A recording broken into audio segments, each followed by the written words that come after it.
Coming up next on the Jeff Crilley Show, you're going to meet an amazing cardiologist who's about to launch a podcast on our network. The great Dr. Issam Moussa is in the studio. His incredible journey just ahead.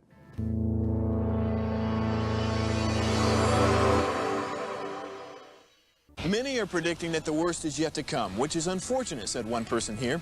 Until now, they've enjoyed the reputation of being the nation's icebox. Watched a burglar in his home this morning by webcam. As a journalist of over 25 years, stories are what make my world turn. Reporting live from the Dallas newsroom tonight, Jeff Crilley, Fox 4 News. But in 2008, I took the jump from my familiar life and started a PR firm from my home. We're talking about anyone with a camcorder like the one I'm using becomes a television network. We started slowly growing the company, and we now have over 100 clients, and we've branched into the world of live digital broadcasting. I now own 8 different TV studios and have a huge team, and the stories that I now get to share are sometimes the most important of my life.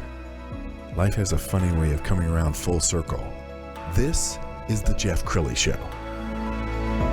Well, I think we're living in an amazing time where medical devices are coming out that save lives.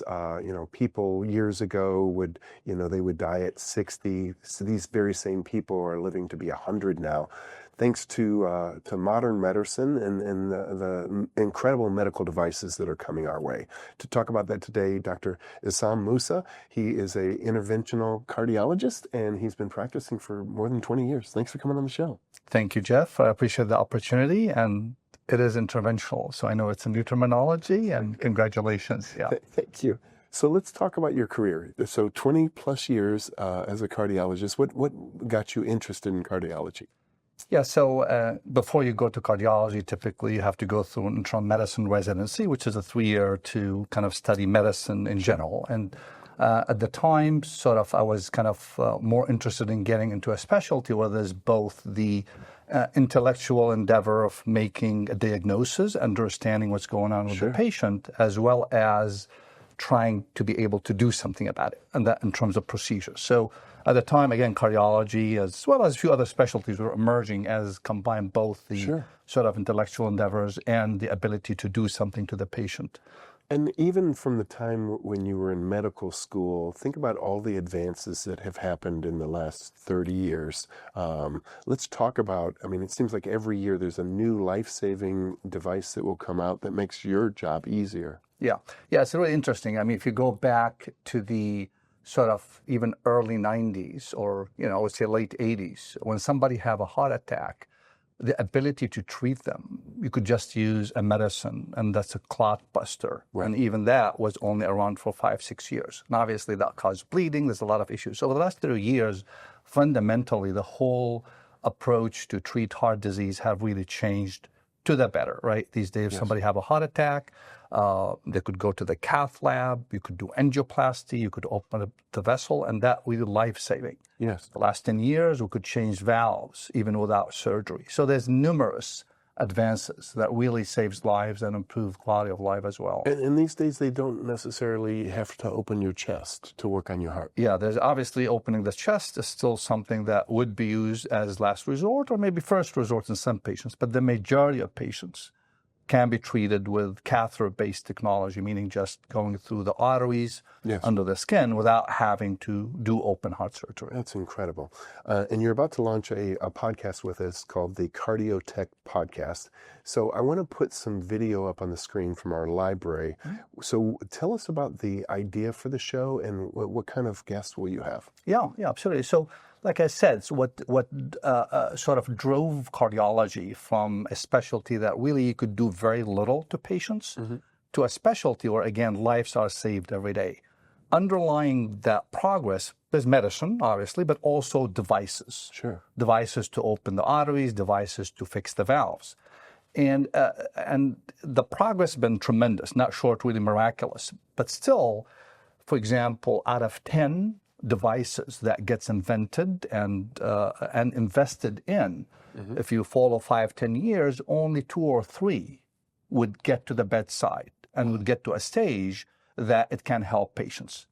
So really the issue we're trying to look at is that inevitable, or there are certain gaps in the process that we need to talk about. And so the podcast really is going to be designed in a way to engage the multiple stakeholders in the process, which we could talk about, to see what are the areas that we could optimize so more good ideas can translate to effective devices. All right, what are some of the gaps that you see? Yeah, so it starts from the beginning, right? Number one is, where is the need? And even though the question is simple, if you sit 5 people and say, okay, what is the most pressing need now in terms of getting up, coming up with a new cardiac device?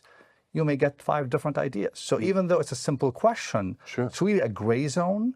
And so that by itself is an area that need to be addressed. Number 2 is what's a process called due diligence. Once there is a innovator, a physician, invent a device and brings it up to try to raise money to enable, again, the process, you need to do due diligence. Is that device the right device engineering-wise? Does it have all the attributes that one need?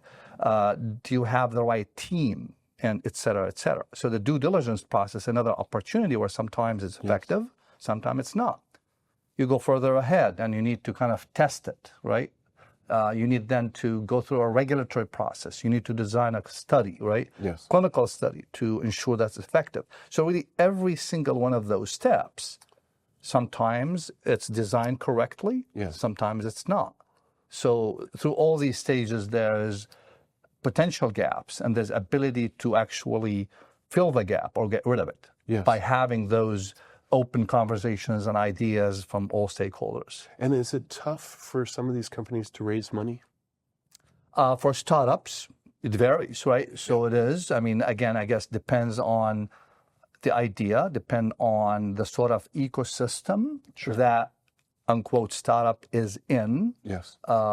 Depends, could be on the financial cycle, right? And so yes, I mean, some are much more successful than others, and that doesn't mean necessarily that product is a lot more effective potentially than the other product that didn't raise money. And this is the issue, that sometimes there's a disconnect between what has the potential and how much money it raised. It's not always one-to-one. And is it the FDA that approves these devices? Eventually, right? Eventually, after obviously you do the studies that's required, it is the FDA that make a determination, based on obviously the studies, based on physician panels, et cetera, to make a determination if the device is approved. Based on what you've seen over the last 20 years, is the FDA pretty lax or overly stringent or right in the middle? I think it has transformed, right? Used to be very stringent, still obviously need to be stringent enough, right, to ensure that whatever comes on the market in terms of devices is safe and effective. But over the years, it has become more open in a sense that, or more efficient. Yes. But obviously, depending on whom you ask, sometimes more efficient is not enough efficient, right? But I think you have to strike a balance always between efficiency and getting devices to the market and ensuring that safety, efficacy are in. Well, congratulations on your upcoming show, because I don't think there's anything like this across the podcast universe. Yeah, there's medical technology shows and podcasts that's kind of general. They are not aware, there could be some, but I'm not aware of anything specific focused on the cardiac arena. And do you see yourself having cardiologists on the show or the makers of these devices? Yeah, I think it's both. I mean, obviously having cardiologists, having entrepreneurs, having regulatory experts, having individuals who already have startups.